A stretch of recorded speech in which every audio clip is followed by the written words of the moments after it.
नमस्कार, बहुत बहुत स्वागत है आपका हमारी इस विशेष पेशकश जीएसटी एट 5 कितना गुड कितना सिंपल में। जी हाँ, जीएसटी के 5 साल हो गए हैं और इसी पर हमारा विशेष कार्यक्रम है, विशेष कवरेज है। आज मैं हूं आपके साथ प्रशांत पांडे। जीएसटी के 5 साल हो गए हैं। आजादी के बाद इसे सबसे बड़े टैक्स रिफॉर्म ने सब कुछ बदल कर रख दिया। शुरू में इतनी दिक्कतें आई कि एक वक्त ये भी लगने लगा कि ये रिफॉर्म हुआ ही क्यों। सोशल मीडिया पर कुछ लोगों ने तो इसे गब्बर सिंह टैक्स का नाम भी दे दिया। बड़ी इंडस्ट्रीज को तो ज्यादा दिक्कत नहीं हुई, मगर कई छोटी इंडस्ट्री पूरी तरह तबाह हो गई। दरअसल जो टैक्स लिया जा रहा है वही उनका मार्जिन था। कई उद्योगों में जीएसटी के चलते मार्जिन इतना कम हो गया कि वो किसी तरह सरवाइव हो रही हैं। कुछ उद्योगों में बड़ी कंपनियों का दबदबा बढ़ गया, मगर जीएसटी के फायदे भी बहुत हुए। सबसे बड़ा फायदा तो ये कि आम आदमी पर टैक्स का बोझ कम हुआ। पहले जो टैक्स न्यूट्रल दर 15.5% थी, अब वो 12.25% है। जीएसटी से सरकार की आमदनी में जबरदस्त इजाफा हुआ। अब तो औसतन हर महीने 1.5 लाख करोड़ रुपए की आमदनी हो रही है। तो हम जीएसटी की 5वीं वर्षगांठ के मौके पर बात करेंगे कि जीएसटी से हमने क्या क्या हासिल किया है, क्या क्या चुनौतियां हैं और इस बड़े रिफॉर्म के भीतर अभी और कौन से रिफॉर्म जरूरी हैं। तो इस चर्चा को हम आगे बढ़ाएंगे, जैसा हमने आपको इस पूरे शो के जरिए बताया कि आखिर किस तरह की चुनौतियां सामने आई, शुरुआत में किस तरह के एक तरह से ऑब्जर्वेशन इसके बारे में बन रहा था। और इस चर्चा में हमारे साथ शामिल हो रहे हैं 3 बेहद खास मेहमान। जी हाँ, इस चर्चा में हमारे साथ जुड़ रहे हैं पूर्व वित्त सचिव सुभाष चंद्र गर्ग साहब। बहुत बहुत स्वागत सुभाष जी आपका। इसके साथ ही डेलॉयट के सीनियर पार्टनर एमएस मणि साहब भी हमारे साथ इस चर्चा में जुड़ रहे हैं। एमएस मणि साहब, बहुत बहुत स्वागत आपका। और इसके साथ ही रसना इंडस्ट्रीज के सीएमडी पिरूज खंबाटा साहब भी इस पैनल में मौजूद हैं। पिरूज खंबाटा साहब, बहुत बहुत स्वागत आपका जी बिजनेस में। सबसे पहले जाहिर सी बात है गर्ग साहब, मैं आपके पास आऊंगा। आप इस टैक्स रिफॉर्म को लागू करने वाले लोगों में शामिल थे। आपको क्या लगता है कि इन 5 सालों में इनडायरेक्ट टैक्स रिफॉर्म के लिहाज से क्या हम बेहतर तरीके से आगे बढ़ रहे हैं? क्या यह दिशा सही है? और सबसे अहम सवाल, क्या राज्य इस मूव से खुश नजर आ रहे हैं? देखिए, इनडायरेक्ट टैक्सेशन सिस्टम जिसमें आप गुड्स और सर्विसेज पे में जो वैल्यू ऐड होती है उस पे टैक्स लगाते हैं, वो हमारे यहाँ बड़ा कॉम्प्लिकेटेड सिस्टम था। देश में एक्साइज ड्यूटी केंद्र सरकार लगाती थी, सेल्स टैक्स राज्य सरकार लगाते थे, कैस्केडिंग होती थी बहुत। एक चीज़ पे आपने प्रोड्यूस किया, अगली स्टेज पे गया, फिर टैक्स लगा, फिर फाइनल स्टेज पे गया, फिर टैक्स लगा। बीसियों सेस थे, बीसियों तरह के टैक्सेस थे। और ये सुधार, एक दूसरा सिस्टम होता है जिससे आप वैल्यू टैक्स करते हैं कि जिसने जितनी वैल्यू ऐड की, जिस बिजनेस ने जितनी भी वैल्यू ऐड की, आप उस पे टैक्स दे दीजिए और कुल मिला के जो आउटपुट पे या गुड पे जो टैक्स लगता है उतना ही टैक्स होगा। तो ये सिंपल सिस्टम है थियरी में। और डिजिटलाइजेशन होने के कारण से, डिजिटल इकोनॉमी बनने के कारण से आप हर इनवॉइस को ट्रैक कर सकते हैं, तो उससे ये सिस्टम एडमिनिस्टर भी हो जाता है। तो ये देश में जो मूवमेंट शुरू हुआ कि भाई आप वैल्यू ऐड पे टैक्स लगाइए, ये बहुत सालों से हुआ है। ऐसा नहीं है कि जीएसटी के समय पहली बार ये सुधार हुआ होगा। 1980 में मॉडवेट पे के रूप में केंद्र में वैट टैक्सेशन शुरू हुआ। 2005-6 में ज्यादातर राज्यों ने अपने सब सेल्स टैक्स वैट पे चला दिए और 2017 में जीएसटी में सबने मिला के तो ये एक बहुत जरूरी रिफॉर्म है, एक बड़ा सही सिस्टम है जिसके जरिए आप वैल्यू ऐड पे टैक्स ले सकते हैं।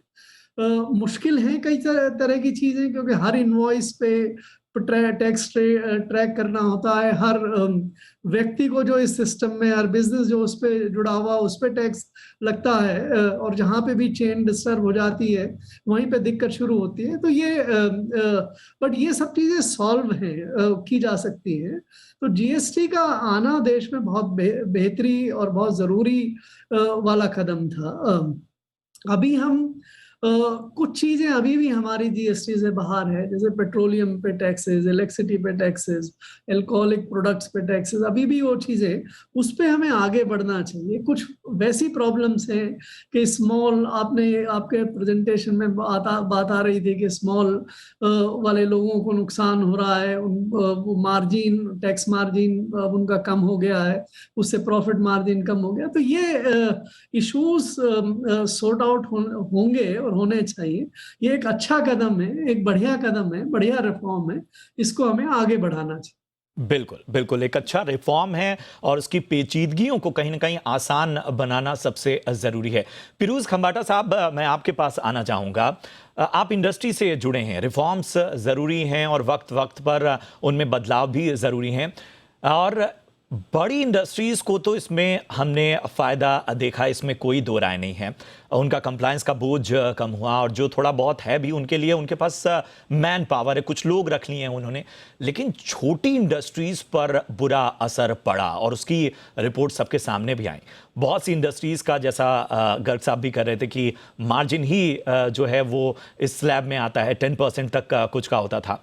5 साल हो गए हैं। ऑन ग्राउंड छोटी इंडस्ट्री का अनुभव क्या कहता है? आप लोगों से इंटरेक्ट करते होंगे, आप ज्यादा बेहतर बता पाएंगे। मैं ऑनेस्टली बताऊंगा, जो ऑनेस्ट टैक्स प्लेयर है, एमएसएमई हो कि लार्ज हो, वो जीएसटी को वेलकम ही करेगा। तो मैं ये नहीं बिल्कुल बोलूंगा कि जीएसटी एसएमई के लिए खराब है, ये बोल नहीं सकता हूँ कि वो ये सही नहीं है, क्योंकि जीएसटी एक सही रिफॉर्म है।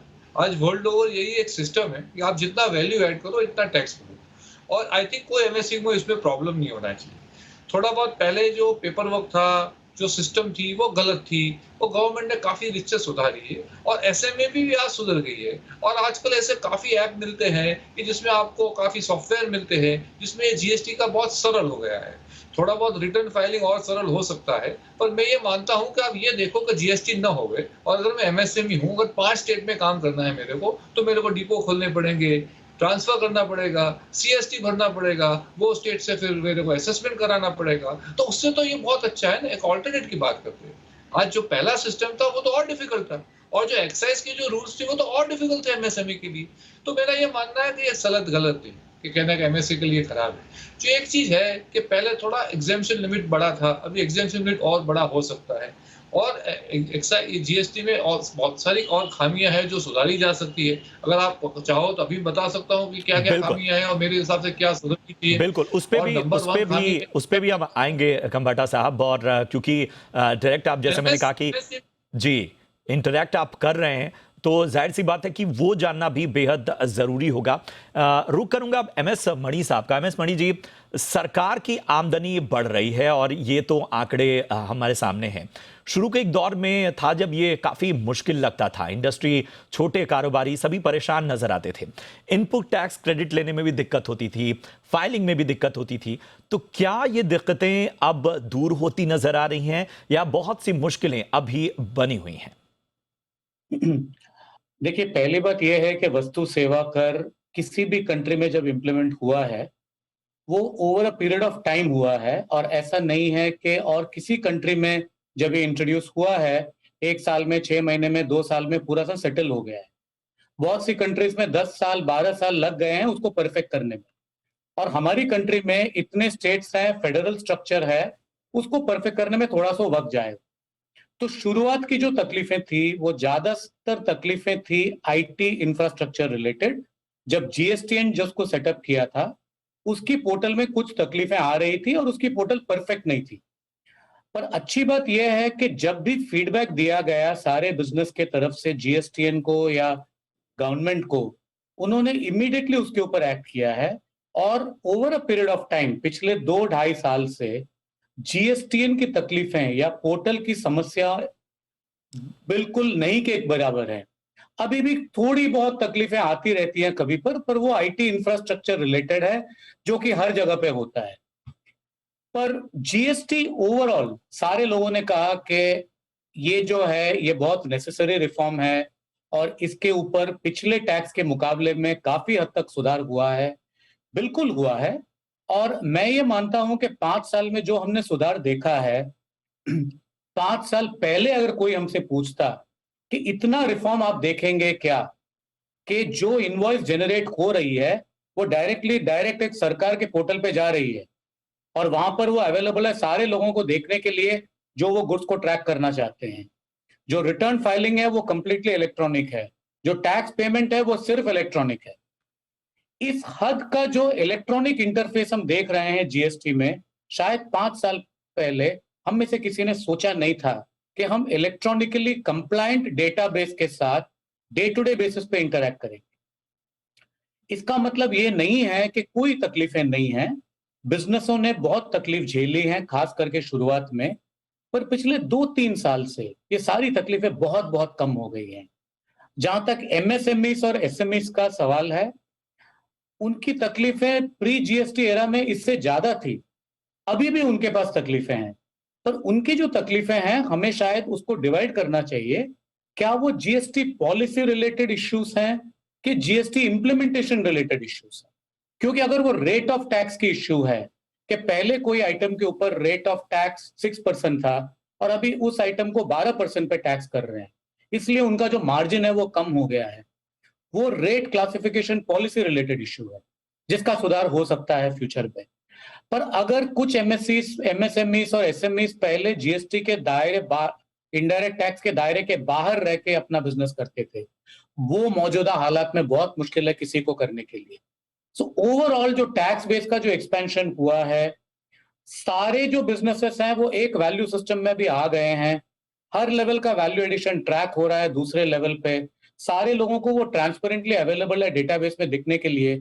ये सबसे बड़ी बेनिफिट है जीएसटी की जो सरकार ने दिया है बिजनेसेस को। बिल्कुल। तो एक बात तो तय है कि जो तकनीकी खामियां थी वो इन सालों में साल दर साल बदली हैं, बेहतर हुई हैं, और इसके साथ ही जो रिफॉर्म्स हुए हैं, और किसी भी पॉलिसी में वक्त वक्त पर बदलाव होते रहते हैं, वो एकाएक परफेक्ट नहीं हो जाती, और उसमें जो रिफॉर्म्स हो रहे हैं वो काफ़ी बेहतर तरीके से हो रहे हैं, सुझाव माने जा रहे हैं, देखे जा रहे हैं, और ये एक बेहतर तरीका है अगर हम बात करें टैक्स के लिहाज से। और गर्ग साहब, रिफॉर्म्स हम जानते हैं बहुत ज़रूरी हैं, ये सभी जानते हैं, मानते हैं, लेकिन इंडस्ट्री ऑब्जर्वेशन जो सामने आई वो है कि ये 4 तरह के स्लैब्स जो हैं वो ठीक नहीं, इनको कम से कम होना चाहिए। एक ही प्रोडक्ट पर 2 तरह के टैक्स हैं इस स्लैब की वजह से। इस तरह की कॉम्प्लिकेशंस कैसे दूर होंगी? क्या सुझाव और क्या जो इम्प्लीमेंटेशन है वो किस तरह से नजर आ रहे हैं? देखिए, स्लैब 4 से भी ज्यादा हैं। एक्चुअली स्लैब करीब 8 हो जाते हैं अगर आप 0 और 28 के बाद वो सेस वगैरह भी शामिल कर लें। एंड निश्चित रूप से काफ़ी प्रोडक्ट्स ऐसे हैं जिसमें क्लासिफिकेशन की प्रॉब्लम होती है। जैसे उदाहरण के तौर से ब्रेड पे 5% 0% लगता है, लेकिन पिज्ज़ा ब्रेड पे 5% लगता है, रोटी पे 5%, नमकीन पे 12%। तो अलग अलग जो एक तरह के से प्रोडक्ट हैं वो उन पे रेट्स ज़्यादा लगती हैं। स्टील आप लीजिए तो 18% लगेगा, लेकिन सीमेंट लेने के लिए कंस्ट्रक्शन में है तो 28% लगेगा। तो कई तरह की रेट्स की प्रॉब्लम्स हैं।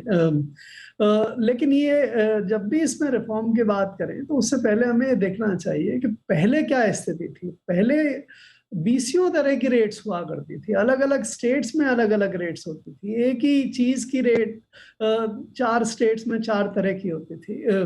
तो वो पहले के मुकाबले ये 4, 6, 8 जितनी भी रेट्स हैं ये उसके मुकाबले बेहतर है।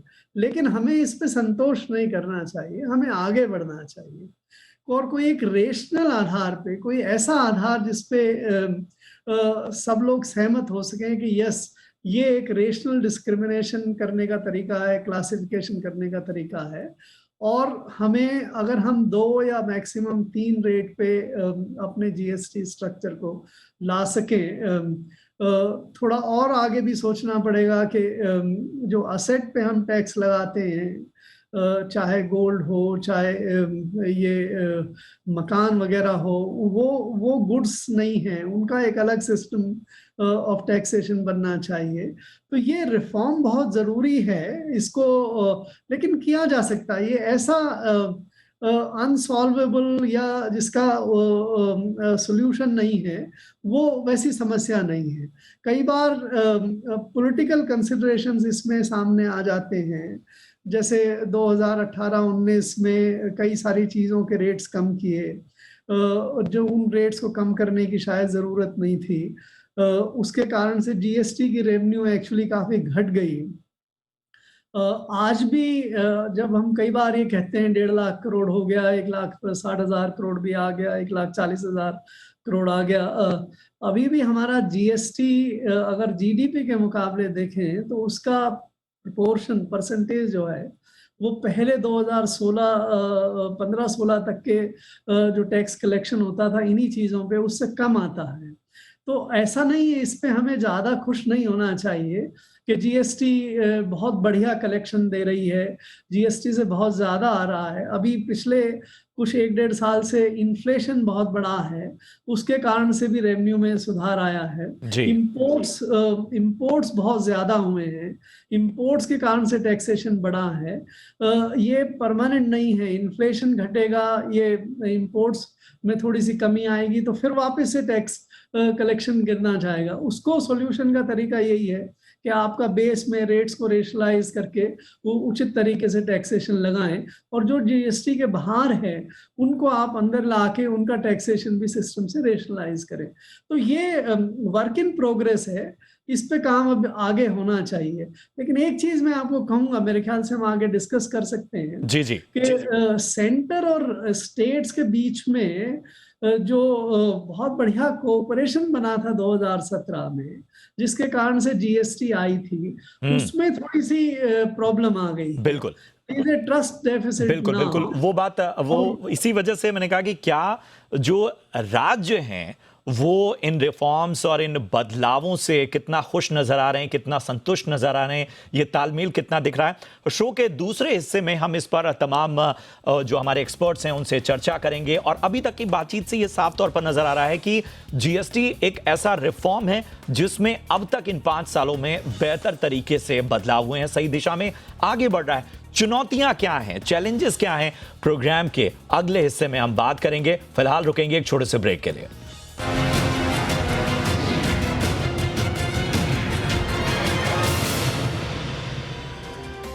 ब्रेक के बाद स्वागत है आपका। आप देख रहे हैं जी बिजनेस का बेहद खास शो जीएसटी एट 5, कितना गुड कितना सिंपल। जीएसटी के 5 सालों का सफर, क्या चुनौतियां हैं, क्या पेचीदगियां हैं, क्या समस्याएं हैं और कितना सुधार हुआ है, इस पर हम तमाम खास एक्सपर्ट्स के साथ इस चर्चा को आगे बढ़ा रहे हैं। और अब शो में हम आगे बढ़ते हुए सबसे पहले मणि साहब मैं आपके पास आऊंगा। और ब्रेक से पहले आप कह भी रहे थे कि बहुत वॉचफुल रहना होगा, सरकार वॉचफुल रहती भी है, और इस चर्चा का उद्देश्य भी यही है कि जिस तरह की समस्याएं सबसे ज्यादा लोग फेस कर रहे हैं, जरा उस पर रोशनी डालें कि कौन से स्पेसिफिक रिफॉर्म हैं जो होने चाहिए आपकी नजर में।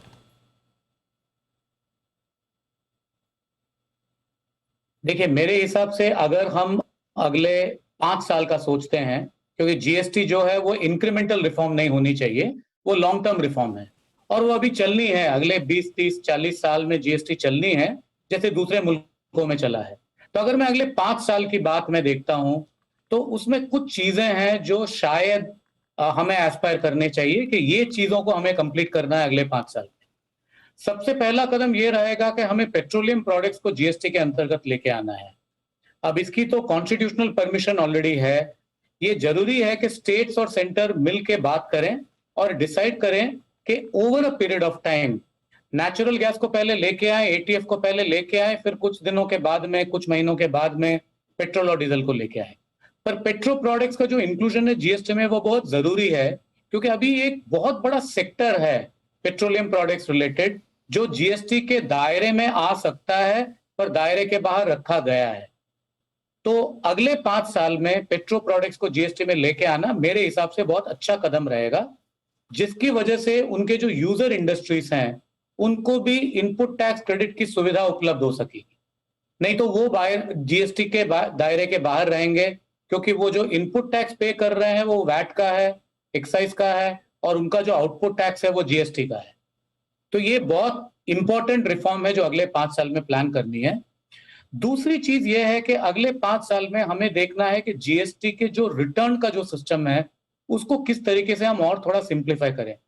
अब इसमें मैं खास जिक्र करूंगा सर्विस प्रोवाइडर्स की, क्योंकि जीएसटी की शुरुआत के पहले सर्विस प्रोवाइडर्स जो हैं उनको एक लीगल एंटिटी के लिए पूरे साल में 2 रिटर्न फाइल करने पड़ते थे। तो कोई भी सर्विस प्रोवाइडर हो, वो चाहे बड़ा सा बैंक हो, इंश्योरेंस कंपनी हो या सॉफ्टवेयर कंपनी हो जिसकी ऑल इंडिया ऑपरेशंस हैं, उनको सारे इंडिया की जो ऑपरेशंस है उसके लिए सालाना 2 रिटर्न फाइल करना पड़ता था। जीएसटी आने के बाद में ये जरूरी हो गया है कि उनको हर स्टेट में रजिस्टर करना है और हर स्टेट में हर महीने में 2 रिटर्न फाइल करना है। इसकी वजह से जो रिटर्न फाइलिंग का जो बर्डन है खास करके सर्विस प्रोवाइडर्स के ऊपर जबरदस्त हो गया है। अगले 5 साल में हमें डेफिनेटली ये प्लान करना है कि सर्विस प्रोवाइडर्स के ऊपर जीएसटी रिटर्न फाइलिंग कंप्लायंस का जो बर्डन है उसको किस हद तक एक मैनेजेबल लेवल पे लेके आए। तीसरा जो कदम उठाना है वो ये है कि इनपुट टैक्स क्रेडिट के ऊपर आज की तारीख में जो रिस्ट्रिक्शंस रखे गए हैं, जहां पर किसी भी खरीदार की जिम्मेदारी हो जाती है कि उसके जो विक्रेता हैं जिन्होंने उनसे प्रोडक्ट खरीदा है उनकी कंप्लायंस और उनकी टैक्स पेमेंट परफेक्ट है कि नहीं है। अब मैं अगर खरीदार हूं और मैं खरीद रहा हूं माल किसी से, मेरे पास कोई तरीका नहीं है ये एसरटेन करने का कि मेरे सारे जो वेंडर्स हैं वो कंप्लायंट है कि नहीं है। अब अगर वो कंप्लायंट नहीं है उसका असर मुझे भुगतना है क्योंकि मेरी इनपुट टैक्स क्रेडिट कम हो जाएगी। इसके ऊपर कोई एक प्रैक्टिकल मेजर एवॉल्व करना चाहिए जिसकी वजह से जो बायर है वो एडवर्सली इफेक्ट नहीं हो।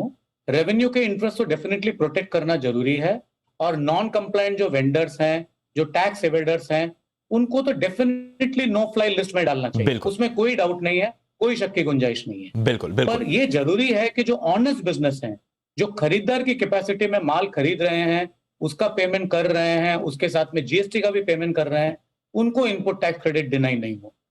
अगर ये कुछ मुद्दे अगले कुछ महीनों में, कुछ 1-2 साल में अगर एड्रेस हो जाए तो बहुत हद तक हम कह सकते हैं कि जीएसटी सही दिशा में जा रही है। बिल्कुल बिल्कुल, अहम सुझाव मणि साहब की ओर से आता हुआ, और जो चुनौतियां हैं उनको किस तरह से अगले 5 सालों को लक्ष्य बनाकर कहीं ना कहीं देखना होगा, ये एक बेहतर तरीका हो सकता है। खंबाटा साहब, क्या इस रिफॉर्म के शुरुआती दौर में जो पेचीदगियां हमने गिनाई जिसकी वजह से बहुत से लोग प्रभावित हुए हैं, उनके सर्वाइवल की आशा आपको नजर आ रही है? क्या वो धीरे धीरे बेहतरी की तरफ बढ़ रहे हैं? आप क्लोज वॉच रखते हैं इंडस्ट्री की ओर, अगर हम बात करें तो आपके हिसाब से इस रिफॉर्म के बाद जो भी कुछ टेंशन रही, जो कुछ भी इफेक्ट उन पर नजर आया, उसके बाद वो अब अपने पांव पे खड़े हो रहे हैं? मैंने पहले ही बताया कि पहले थोड़ा अनइजीनेस था लोगों को जीएसटी में आने में, समझ कम थी। अब ये थोड़ा मेरे हिसाब से ठीक हो गया है, पर इसको थोड़ा और हेल्प करना है। मैं मणि साहब ने जो बोला उससे बिल्कुल सहमत हूँ। उन्होंने एक ही चीज बोली 5 साल, मैंने कहा 5 साल क्यों, 5 महीने में हो सकता है। आज मेरे हिसाब से ये जो पेट्रोलियम प्रोडक्ट जो नहीं है अंदर, वो आ सकते हैं 5 महीने में आ सकते हैं। और खाली पेट्रोलियम प्रोडक्ट में इलेक्ट्रिक ड्यूटी को भी ला देना चाहिए, क्योंकि इलेक्ट्रिक ड्यूटी भी एक इनपुट है। तो अगर मेरी इलेक्ट्रिसिटी एक इनपुट है तो इलेक्ट्रिक ड्यूटी क्यों इनपुट क्रेडिट में न ले पाऊँ, इसको भी लाना चाहिए। और जो बाकी जो 2-3 सुझाव मेरे हैं जिसको और प्रैक्टिकल हो सकता है कि फॉर एग्जांपल फूड प्रोडक्ट में ब्रांडेड और अनब्रांडेड के बीच में एक बहुत डिफरेंस है। क्या ब्रांडेड होगा तो 5% है, अनब्रांडेड होगा तो 0 होगा। तो मैं कहता हूँ ऐसा क्यों? ऑन द कॉन्ट्री ब्रांडेड से, पैक प्रोडक्ट से तो एक जात का सेफ्टी आता है, सिक्योरिटी आता है, आइडेंटिफाई होता है किसने माल बनाया। तो ब्रांडेड प्रोडक्ट पे तो ऑन द कॉन्ट्री कम टैक्स होना चाहिए, अनब्रांडेड पे ज्यादा होना चाहिए। तो ये जो डिफरेंस है निकालने चाहिए। और गर्ग साहब ने बताया ऐसे बहुत से थोड़े पहलू अभी कुछ समझ में नहीं आए, खाखरा और नमकीन, नूडल और बिस्किट। तो मेरा मानना है कि फूड प्रोडक्ट की कैटेगरी में सारे फूड प्रोडक्ट को एक ही ब्रैकेट में ला देना चाहिए। उससे क्या फायदा होगा, एक लिटिगेशन भी कम होगा। और एक्चुअली फूड आज एक बेसिक नीड है। तो आप जो भी प्रोसेस फूड है, जो पेरिशेबल में बने हुए, जैसे कि भी आप वेजिटेबल हो, मिल्क हो, फिश हो, मीट हो, तो प्रोसेस फ्रॉम पेरिशेबल्स को आप 4% में रखो और बाकी सब प्रोडक्ट को 12 में रखो। मेरे हिसाब से कोई फूड को 18 और 28 पे ले जाने की कोई जरूरी नहीं है। कम्बाटा साहब, समय कम है और हमें इस चर्चा को यहीं वाइंड अप करना होगा, लेकिन बहुत ही बेहतर चर्चा रही और जिस तरह की बातें समझ में आई उसमें जाहिर सी बात है कि सभी एक तरह से ऑप्टिमिस्टिक होकर देख रहे हैं, क्योंकि जीएसटी एक बड़ा रिफॉर्म है और 5 साल गुजरे हैं, लेकिन अगले 5 साल का लक्ष्य क्या होना चाहिए इसके नजरिए से भी बात हुई और इसके साथ ही क्या चुनौतियां हैं, क्या सुधार बेहतर हुए हैं, किस तरह से आसानी हुई है और क्या मुश्किलात हैं, इन सब पर हमने पूरी तरह से विश्लेषण किया। उम्मीद है कि आपको शो पसंद आया हो। फिलहाल दीजिए पूरी टीम को इजाजत। आप देखते रहिए जी बिजनेस। तमाम मेहमानों का बहुत बहुत शुक्रिया। नमस्कार।